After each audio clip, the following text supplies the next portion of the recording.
Hello, everyone. We are in Chapter 7, Unit 2, still on negligence, and we're going to talk about the final element. And the final element is causation, okay?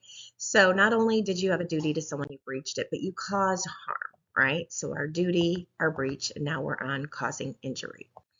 So causation deals with two types, and so I want you to write this down for your point, okay?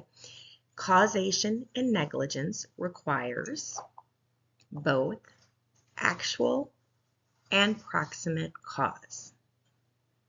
Causation in negligence requires both actual and proximate cause. And what do I mean by that? Actual means cause and fact. So, plaintiff's harm was actually caused. You just use this test. But for means but for the conduct of this person, I wouldn't have had the injuries that I had. They are the actual cause of my injuries, right? Proximate cause is we look at what the degree or proximity or closeness between their breach and the plaintiff's injury.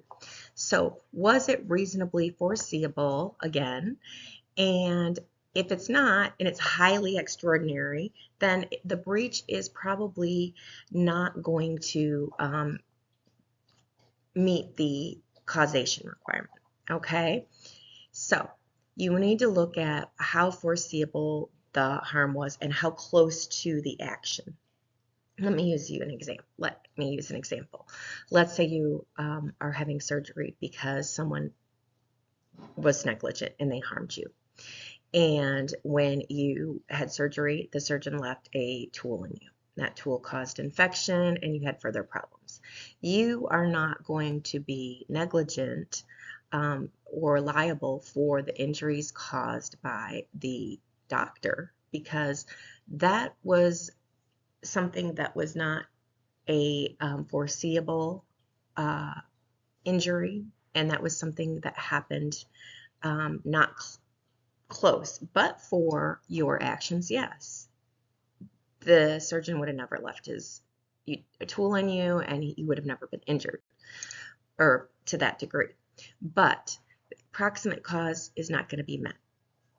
So if we have intervening causes, for example, a later event, and that causes further injuries or causes the injury sustained, a defendant's not going to be held liable if it's unforeseeable harm from an intervening cause.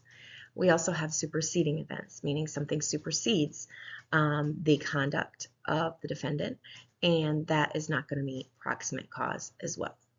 So if you have any questions about the two different causes, please feel free to contact me. But what's important to remember is it's not enough that you actually did cause the injuries because of your original conduct, but that it was proximate. It was related into that time and how close the injuries were to your conduct. Let me know if you need anything.